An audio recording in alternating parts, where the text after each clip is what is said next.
গ্রিনল্যান্ডের মালিকানা নিয়ে সিদ্ধান্তে অটল ট্রাম্প। সমর্থন না দিলে ইউরোপের ৮ দেশের পণ্যে ফের শুল্ক আরোপের হুঁশিয়ারি, স্বার্থ রক্ষার প্রতিশ্রুতি ইইউর। গাজার ক্ষমতা হস্তান্তরে পুরোপুরি প্রস্তুত জানালো হামাস। শান্তি পরিষদে যুক্ত হতে পুতিনকে ট্রাম্পের আহ্বান। তুরস্ক ও কাতারের সেনা নিয়ে আপত্তি নেতানিয়াহুর। সিরিয়ায় যুদ্ধবিরতির পর আবারও এসডিএফ সরকারি বাহিনীর সংঘর্ষে নিহত ১২, সেনা মোতায়েন জোরদার। শান্তি ফেরাতে সব পথ খোলার দাবি দামেস্কের। ইরানে সহিংসতায় জড়িতদের আত্মসমর্পণে ৭২ ঘণ্টার আলটিমেটাম, আইনের পূর্ণ শক্তি প্রয়োগের হুঁশিয়ারি। যুক্তরাষ্ট্র ও ইসরায়েলের হাত থেকে জনগণকে রক্ষার দাবি আরাকচির। এবং আমিরাতের বিরুদ্ধে ইয়েমেনে গোপন কারাগার চালানোর অভিযোগ। নতুন করে বাস্তুচ্যুত ৩০০-র বেশি। সংকট মোকাবিলায় ওয়াশিংটনের সমর্থন চেয়েছে সানা।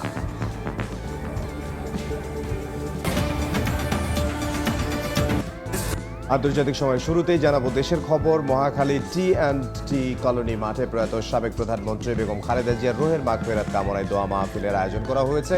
কিছুক্ষণ আগে যোগ দিয়েছেন বিএনপি চেয়ারম্যান তারেক রহমান। এই মুহূর্তে সেখানে আছেন সহকর্মী মুরসালিন হক জুনায়েদ। সরাসরি যাব তার কাছে। বিএনপির সাবেক চেয়ারপারসন এবং সাবেক প্রধানমন্ত্রী বেগম খালেদা জিয়ার রুহের মাগফিরাত কামনায় মহাখালী কড়াইলবাসীর আয়োজনে মহাখালী টি মাঠে যে দোয়া মাহফিলের আয়োজন করা হয়েছে, এই দোয়া মাহফিলে এখন থেকে মিনিট ২-৩ আগেই মঞ্চে উপস্থিত হয়েছেন বিএনপি চেয়ারম্যান তারেক রহমান এবং তার সঙ্গে রয়েছেন তার স্ত্রী ডাক্তার জুবাইদা রহমান।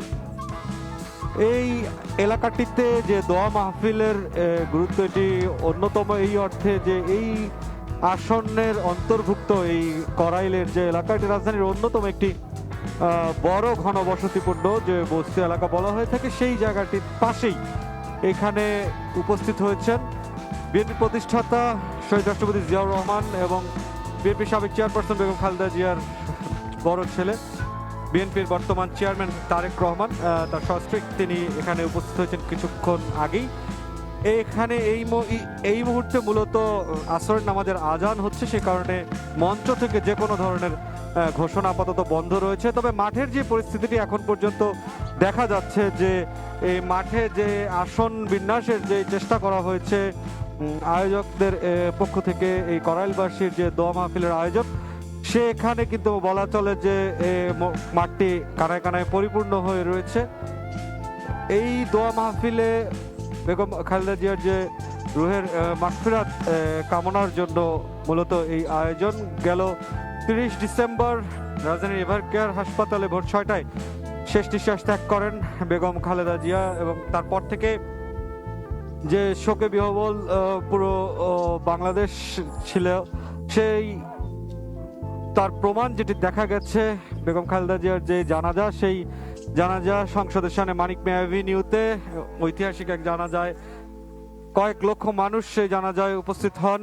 তারপর থেকে বিএনপির চেয়ারম্যান বেগম খালেদা জিয়া এবং শহীদ রাষ্ট্রপতি জিয়াউর রহমানের ছেলে তারেক রহমানের কাছে শোক জানিয়েছেন বিভিন্ন মহল, বিভিন্ন পক্ষ থেকে, এবং সেই শোক প্রকাশের ধারাবাহিকতায় এখন পর্যন্ত যেটি দেখা গেছে যে গুলশান আজাদ মসজিদে বিএনপি চেয়ারম্যান তারেক রহমান তিনি তার মায়ের রুহের মাগফিরাত কামনায় একটি দোয়া মাহফিলে অংশ নিয়েছিলেন এবং তারপর আজ তিনি এখানে অংশ নিয়েছেন করাইলবাসীর উদ্যোগে যেই দোয়া মাহফিলের আয়োজন করা হয়েছে সেই দোয়া মাহফিলে।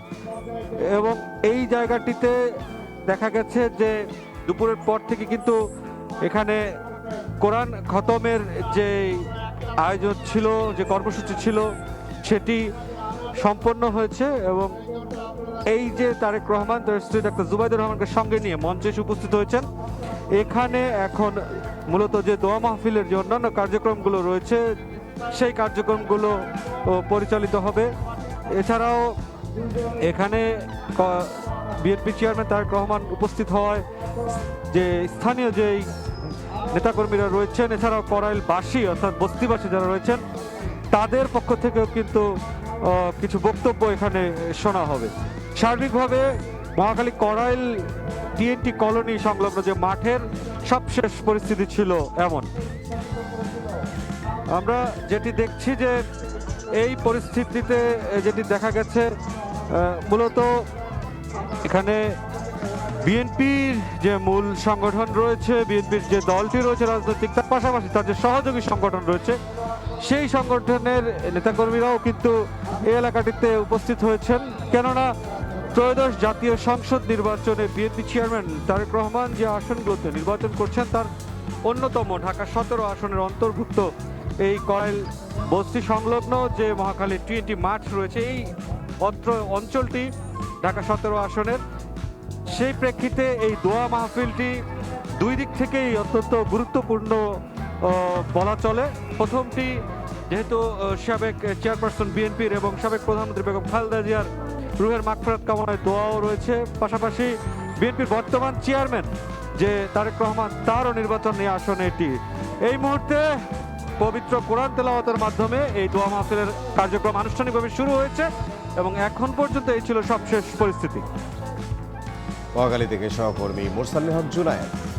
এবার যাচ্ছি আন্তর্জাতিক সময়ে। গ্রিনল্যান্ডের মালিকানা নিয়ে নিজের সিদ্ধান্তে অটল বলে জানিয়েছেন মার্কিন প্রেসিডেন্ট ডোনাল্ড ট্রাম্প। ডেনমার্ক কোনোভাবেই দ্বীপটি রক্ষা করতে পারবে না বলেও দাবি করেছেন তিনি। সমর্থন না দিলে ইউরোপের দেশগুলোর উপর শুল্ক আরোপ করেই ছাড়বেন বলে হুঁশিয়ারি দিয়েছেন তিনি। এদিকে ট্রাম্পের এই হুমকির তীব্র নিন্দা জানিয়েছেন ইউরোপের নেতারা। ওয়াশিংটনের বিরুদ্ধে অর্থনৈতিক নিষেধাজ্ঞা সহ পাল্টা শুল্ক আরোপের হুঁশিয়ারি দিয়েছেন তারা। চলমান উত্তেজনার মধ্যেই গ্রিনল্যান্ডের একটি সামরিক ঘাঁটিতে বিমান পাঠাচ্ছে যুক্তরাষ্ট্র। অন্যদিকে ডেনমার্কও বাড়তি সেনা মোতায়েন করেছে। গ্রিনল্যান্ড নিয়ে যুক্তরাষ্ট্র ও ন্যাটোর পাল্টাপাল্টি অবস্থানের মধ্যেই দিন দিন আরও উত্তপ্ত হচ্ছে পরিস্থিতি। গ্রিনল্যান্ড অধিগ্রহণে ট্রাম্পের হুমকি মোকাবেলায় এরই মধ্যে আর্কটিক অঞ্চলে নিরাপত্তা জোরদারে গ্রিনল্যান্ডে আরও সেনা মোতায়েন করেছে ডেনমার্ক। 58 জন ড্যানিশ সেনা গ্রিনল্যান্ডে অবতরণ করেছেন। থেমে নেই ট্রাম্প প্রশাসনও। ইউরোপের হুমকি ধামকি উপেক্ষা করেই গ্রিনল্যান্ডে বিমান পাঠাচ্ছে পেন্টাগন। কানাডা ও যুক্তরাষ্ট্রের যৌথ সামরিক command North American Aerospace Defense Command এ তথ্য নিশ্চিত করেছে। এদিকে ডেনমার্ক কোনোভাবেই গ্রিনল্যান্ডকে রক্ষা করতে পারবে না বলে দাবি করেছেন ডোনাল্ড ট্রাম্প। বলেন, ডেনমার্কের মানুষ চমৎকার, কিন্তু তারা খুব বেশি প্রতিরোধ গড়ে তুলতে পারবে না। এছাড়া ন্যাটো মহাসচিব মার্ক রুটের সঙ্গে গ্রিনল্যান্ড ইস্যুতে টেলিফোনে ইতিবাচক ও ফলপ্রসূ আলোচনা হয়েছে বলেও জানান ট্রাম্প। সুইজারল্যান্ডের দাভোসে অর্থনৈতিক ওয়ার্ল্ড ফোরামে গ্রিনল্যান্ড নিয়ে আলোচনার কথাও বলেন মার্কিন প্রেসিডেন্ট। আমাদের গ্রিনল্যান্ড দরকার, তারা এটা রক্ষা করতে পারছে না। ডেনমার্কের মানুষরা দারুণ, আমি তাদের নেতাদের চিনি, তারাও খুব ভালো মানুষ, কিন্তু তারা সেখানে যেতেও পারেন না।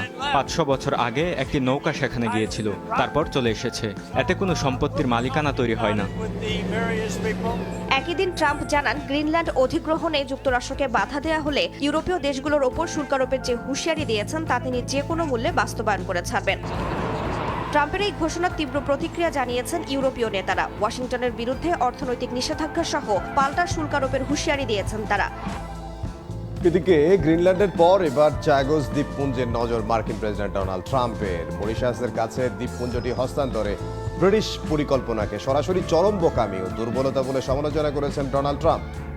একে যুক্তরাষ্ট্র ও মিত্রদের জাতীয় নিরাপত্তার জন্য হুমকি হিসেবে আখ্যা দিয়েছেন তিনি। ট্রুথ সোশ্যালে ট্রাম্প লেখেন, ব্রিটেন এমন একটি কৌশলগত দ্বীপ হস্তান্তরের সিদ্ধান্ত নিচ্ছে যেখানে যুক্তরাষ্ট্রের গুরুত্বপূর্ণ সামরিক ঘাঁটি অবস্থিত। চীন, রাশিয়ার মতো শক্তিধর দেশগুলো এই সুযোগ কাজে লাগাতে পারে বলে অভিযোগ মার্কিন প্রেসিডেন্টের। 2025 সালের মে মাসের চুক্তি অনুযায়ী দ্বীপপুঞ্জের সার্বভৌমত্ব মরিশাসকে দেয়া হবে। তবে ডিয়েগো গার্সিয়া সামরিক ঘাঁটি আগামী 99 বছরের জন্য যুক্তরাজ্য ও যুক্তরাষ্ট্রের নিয়ন্ত্রণেই থাকবে। আন্তর্জাতিক সময় আরো থাকছে। রাশিয়ার প্রেসিডেন্ট যুদ্ধ থামাতে আগ্রহী নন, অভিযোগ জেলেনস্কির। রুশ ড্রোন হামলায় বিদ্যুৎহীন 5 অঞ্চল, খার্কিভে নিহত 1, ক্ষতিগ্রস্ত 30টি ঘর বাড়ি। গাজা পরিচালনায় নতুন ফিলিস্তিনি টেকনোক্র্যাটিক কমিটির কাছে প্রশাসনিক ক্ষমতা হস্তান্তরে পুরোপুরি প্রস্তুত বলে জানিয়েছে হামাস। শান্তি পরিষদে যুক্ত হতে এবার ডোনাল্ড ট্রাম্পের আহ্বান পেলেন রুশ প্রেসিডেন্ট ভ্লাদিমির পুতিন। ফরাসি প্রেসিডেন্ট ইমানুয়েল ম্যাক্রো আমন্ত্রণ প্রত্যাখ্যান করলেও ফ্রান্সের ওয়াইন ও শ্যাম্পেনের উপর 2% শুল্ক আরোপের হুমকি দিয়েছেন ট্রাম্প। এদিকে তুরস্ক কাতারের সেনা উপত্যকার নিরাপত্তায় অংশ নিতে পারবে বলে জানিয়েছে ইসরায়েলি প্রধানমন্ত্রী। এরই মধ্যে দখলদারদের হামলায় নিহত হয়েছেন অন্তত 5 ফিলিস্তিনি। যুদ্ধবিরতির পাশাপাশি শান্তি পরিষদ গঠনে তোড়জোড়ের মধ্যেও গাজায় থেমে নেই ইসরায়েলি বর্বরতা। উপত্যকাটির বিভিন্ন এলাকায় হামলা চালিয়ে যাচ্ছে নেতানিয়াহু বাহিনী। রাফাহ, বেইত লাহিয়া ও খান ইউনিসে নতুন করে হামলায় বেশ কয়েকজন ফিলিস্তিনি হতাহত হয়েছেন। ইসরায়েলি সেনারা পুরো উপত্যকার অর্ধেক এলাকা দখল করে রেখেছে বলেও অভিযোগ উঠেছে। গাজার পাশাপাশি অধিকৃত পশ্চিম তীরের হেব্রনেও অভিযান অব্যাহত রেখেছে নেতানিয়াহু বাহিনী। তাদের দাবি, অবৈধ অস্ত্র উদ্ধারের লক্ষ্যেই পরিচালিত ওই অভিযান আরও কয়েকদিন চলমান থাকবে। তবে ফিলিস্তিনি কর্মকর্তাদের অভিযোগ, এটি ইহুদি বসতি সম্প্রসারণ পরিকল্পনারই অংশ। এমন পরিস্থিতিতে যুদ্ধ পরবর্তী গাজা পরিচালনায় গঠিত নতুন ফিলিস্তিনি টেকনোক্র্যাটিক কমিটির কাছে প্রশাসনিক ক্ষমতা হস্তান্তরে পুরোপুরি প্রস্তুত বলে জানিয়েছে ফিলিস্তিনের স্বাধীনতাকামী সংগঠন হামাস। সোমবার এক বিবৃতিতে ফিলিস্তিনিদের অধিকার রক্ষা ও প্রয়োজনীয় সেবা অব্যাহত রাখতে সুশৃঙ্খলভাবে ক্ষমতা হস্তান্তর নিশ্চিত করার কথা জানায় তারা। একই সঙ্গে ইসরায়েলি আগ্রাসন সম্পূর্ণ বন্ধের জোরালো দাবি জানায় সংগঠনটি। এর মধ্যেই গাজার শান্তি পরিষদে যোগ দিতে রুশ প্রেসিডেন্ট ভ্লাদিমির পুতিন ও বেলারুশের প্রেসিডেন্ট আলেকজান্ডার লুকাশেঙ্কাকে আমন্ত্রণ জানিয়েছেন ডোনাল্ড ট্রাম্প। তবে গাজা শান্তি পরিষদে যোগ দিতে ট্রাম্পের আমন্ত্রণ গ্রহণের পরিকল্পনা নেই ফরাসি প্রেসিডেন্ট ইমানুয়েল ম্যাখর। ঘনিষ্ঠ সূত্রের বরাতে এমনটাই জানিয়েছে দেশটির একটি টেলিভিশন। এর প্রতিক্রিয়ায় প্যারিসের ওয়াইন ও শ্যাম্পেইনের ওপর 200% শুল্ক আরোপের হুমকি দিয়েছেন মার্কিন প্রেসিডেন্ট। অন্যদিকে শান্তি পরিষদের রক্ষী বাহিনীর মধ্যে তুরস্ক ও কাতারের সেনা থাকতে পারবে না বলে জানিয়েছেন ইসরায়েলি প্রধানমন্ত্রী বিনিয়ামিন নেতানিয়াহু। আবার একটু দেশের খবর জানবো। মহাখালী টি&টি কলোনি মাঠে বেগম খালেদা জিয়ার রুহের মাগফিরাত কামনায় দোয়া মাহফিলে কথা বলছেন বিএনপির চেয়ারম্যান তারেক রহমান। সরাসরি যাচ্ছে সেখানে। আমাদের প্রত্যেকেরই আত্মীয় স্বজন, বন্ধু বান্ধব যারা গ্রামে থাকেন, কেউ না কেউ কৃষি কার্যের সাথে জড়িত। আমরা এই কৃষকদেরকে সহযোগিতা করার জন্য আল্লাহ তাআলা যদি আমাদেরকে তৌফিক দেন, আমরা সেই কৃষকদের জন্য কৃষক কার্ড নামে একটি কার্ড দিতে চাই, যার মাধ্যমে তাদের কাছে আমরা কৃষির সুবিধা পৌঁছে চাই। ঠিক যেভাবে ফ্যামিলি কার্ডের মাধ্যমে আমরা পৌঁছে দিতে চাই মা বোনদের কাছে একটি সহযোগিতা। একমাত্র আল্লাহ যদি রহমত দেন, আমরা সেই কাজগুলো করতে সক্ষম হব। আপনাদের যদি দোয়া থাকে, তাহলে সেই কাজগুলো আমরা করতে সক্ষম হব। প্রিয় ভাই বোনেরা, করাইলবাসীতে আপনারা যারা বসবাস করেন, আপনাদেরও সন্তান আছে, আমারও সন্তান আছে। আমাদের ভবিষ্যৎ হচ্ছে আমাদের আজকের সন্তানেরা, প্রত্যেকটি মানুষের ভবিষ্যৎ।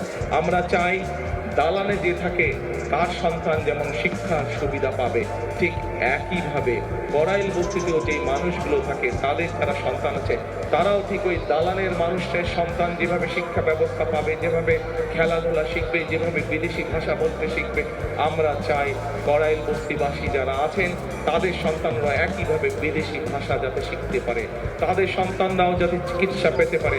মহাখালীতে কথা বলছিলেন বিএনপি চেয়ারম্যান তারেক রহমান। আমরা সরাসরি ছিলাম সেখানে।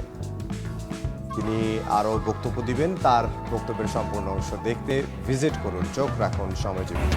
চিলির ভয়াবহ দাবানলে প্রাণহানি বেড়ে 19, ক্ষতিগ্রস্ত বহু বাড়িঘর। আগুন নিয়ন্ত্রণে দমকল বাহিনীর হিমশিম অবস্থা। করণীয় ঠিক করতে সরকারের জরুরি বৈঠক। সিরিয়ায় যুদ্ধবিরতির একদিন না যেতেই আবারও সংঘর্ষ। দেশটির উত্তর পূর্বে সিরিয়ান সেনা আর কুর্দি নেতৃত্বাধীন এসডিএফ এর সংঘর্ষে নিহত হয়েছেন অন্তত 3 জন সেনা সদস্য। অন্যদিকে রাক্কার আল আক্তান কারাগার এলাকায় সংঘর্ষে 9 জন এসডিএফ যোদ্ধা নিহত হয়েছেন। এরই মধ্যে শান্তি ফেরাতে সব ধরনের পথ খোলা আছে বলে জানিয়েছে দামেস্ক। স্থানীয় সময় রোববার সিরিয়ার সরকার ও কুর্দি সমর্থিত সিরীয় ডেমোক্রেটিক ফোর্স এসডিএফ এর মধ্যে যুদ্ধবিরতির ঘোষণার পর বিভিন্ন রাস্তায় উল্লাস করে সাধারণ জনতা। তবে একদিন না যেতেই সোমবার উত্তর পূর্ব সিরিয়া জুড়ে গোলাগুলি ও লড়াই শুরু হয়। এতে বিভিন্ন এলাকায় দুপক্ষেরই বেশ কয়েকজন সেনা হতাহত হয়েছেন। রাক্কা আল সাদ্দাদি, আইন ইসা ও কোবানি এলাকায় সংঘর্ষের খবর পাওয়া যায়। এসডিএফ বলছে সরকারি বাহিনী যুদ্ধবিরতি লঙ্ঘন করছে। পাল্টা দামেস্কের দাবি, এসডিএফই প্রথম চুক্তি ভেঙেছে।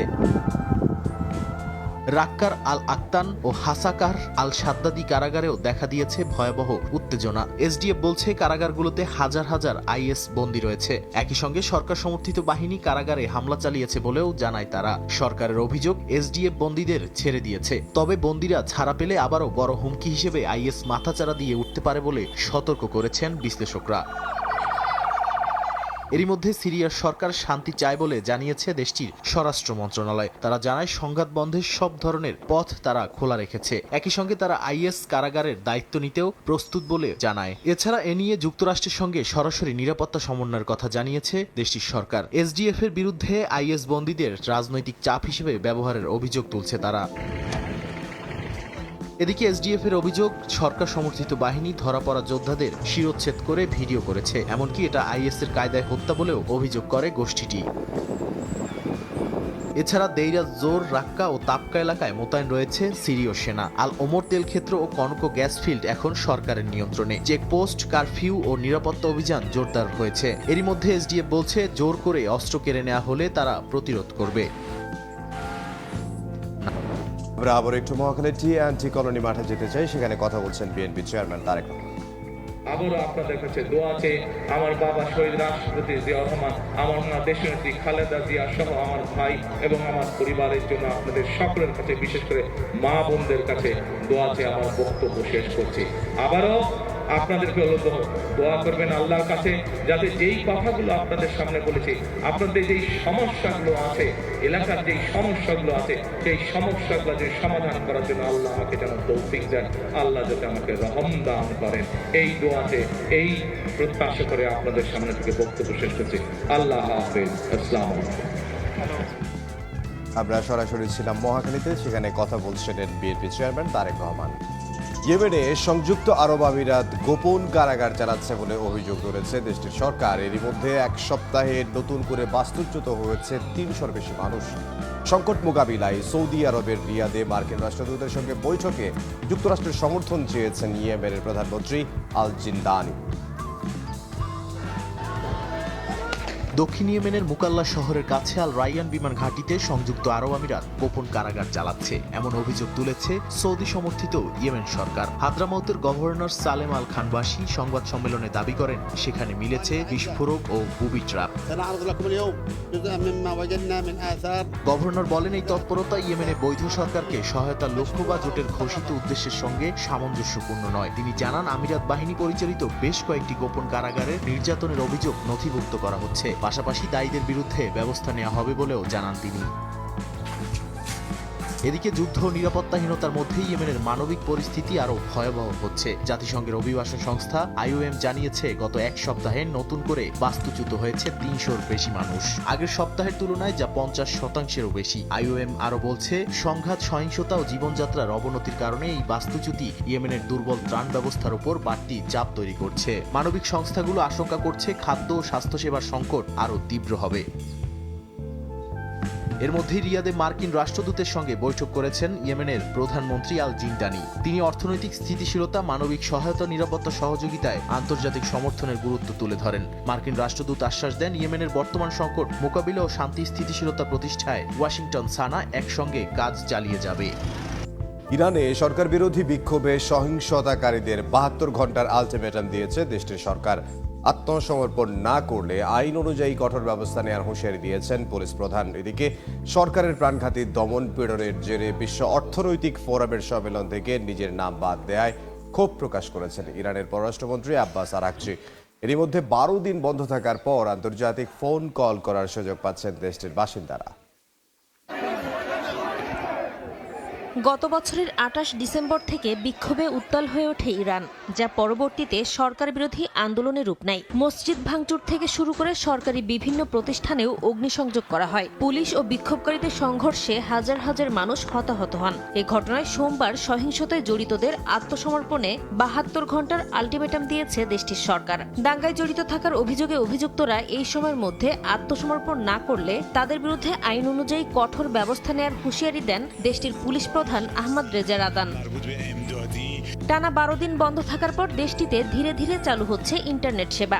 মঙ্গলবার প্রথমবারের মতো মোবাইল ফোনে দেশের বাইরে কথা বলার সুযোগ পান বাসিন্দারা। আগামী শুক্রবার নাগাদ ইন্টারনেট সেবা পুরোপুরি স্বাভাবিক হয়ে আসবে বলে জানিয়েছেন ভাইস প্রেসিডেন্ট হোসেন আফসিন। সরকার বড় কোম্পানিগুলোর জন্য আলাদা করে ইন্টারনেট সুবিধা দেওয়ার কথা ভাবছে বলেও জানান তিনি। এদিকে বিক্ষোভ দমনপীড়নের জেরে সুইজারল্যান্ডের দাভোসে বিশ্ব অর্থনৈতিক ফোরাম WEF এর বার্ষিক সম্মেলনে ইরানের পররাষ্ট্রমন্ত্রীর আমন্ত্রণ প্রত্যাহার করে নিয়েছে সংস্থাটি। এ ঘটনায় ক্ষোভ প্রকাশ করেছেন আব্বাস আরাকচি। যুক্তরাষ্ট্র ও ইসরায়েলের মিথ্যা অভিযোগের ভিত্তিতেই সম্মেলনে তার যোগ দেওয়ার বিষয়টি বাতিল করা হয়েছে বলেও দাবি করেন তিনি। নাসরিন রুমি, যুক্তরাষ্ট্রের মিশিগানের অটোয়া কাউন্টিতে ভয়াবহ সড়ক দুর্ঘটনা ঘটেছে। স্থানীয় সময় সোমবার ইন্টারস্টেট মহাসড়কে এই দুর্ঘটনা ঘটে। একের পর এক গাড়ির সংঘর্ষে বেশ কয়েকজন আহত হওয়ার খবর পাওয়া গেছে। মিশিগান স্টেট পুলিশ জানিয়েছে 30 থেকে 40টি সেমি ট্রাকের সংঘর্ষ হয়। এই দুর্ঘটনার পর সড়কটিতে উভয় দিক থেকে বন্ধ রাখা হয়েছে। ক্ষতিগ্রস্ত যানবাহন সরাতে কাজ করছে উদ্ধারকারী দল। চিলির নুবলে ও বায়োবিও অঞ্চলে ভয়াবহ দাবানলে প্রাণহানি বেড়ে 19 জনে দাঁড়িয়েছে। স্থানীয় সময় সোমবার এ নিয়ে জরুরি বৈঠক করেছেন প্রেসিডেন্ট গ্যাব্রিয়েল বোরিক ও নবনির্বাচিত প্রেসিডেন্ট হোসে অ্যান্তোনিও কাস্ট। রাজধানী সান্টিয়াগোর লা মেনোদা প্রাসাদে বৈঠকের পর প্রেসিডেন্ট বোরিক জানান নিহতের সংখ্যা আরও বাড়তে পারে, কারণ বহু বাড়ি ঘর ক্ষতিগ্রস্ত হয়েছে। চিলির বন সংস্থা জানিয়েছে দেশ জুড়ে 34টি দাবানলের সঙ্গে লড়ছেন দমকল কর্মীরা, যার বড় অংশ এই দুই অঞ্চল। কঠিন পরিস্থিতির মধ্যেই আগুন নিয়ন্ত্রণে কাজ চালিয়ে যাচ্ছেন উদ্ধার কর্মীরা, আর ঘর বাড়ির ধ্বংসস্তূপে নিজেদের জিনিসপত্র খুঁজছেন ক্ষতিগ্রস্ত বাসিন্দারা।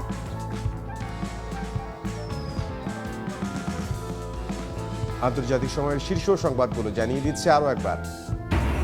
গ্রিনল্যান্ডের মালিকানা নিয়ে সিদ্ধান্তে অটল ট্রাম্প। সমর্থন না দিলে ইউরোপের 8 দেশের পণ্যে ফের শুল্ক আরোপের হুঁশিয়ারি, স্বার্থ রক্ষার প্রতিশ্রুতি ইইউ। গাজার ক্ষমতা হস্তান্তরে পুরোপুরি প্রস্তুত জানালো হামাস। শান্তি পরিষদে যুক্ত হতে পুতিনকে ট্রাম্পের আহ্বান। তুরস্ক ও কাতারের সেনা নিয়ে আপত্তি নেতানিয়াহুর। এবং সিরিয়ায় যুদ্ধবিরতির পর আবারও SDF সরকারি বাহিনীর সংঘর্ষে নিহত 12 সেনা মোতায়েন জোরদার। শান্তি ফেরাতে সব পথ খোলার দাবি দামেস্কের।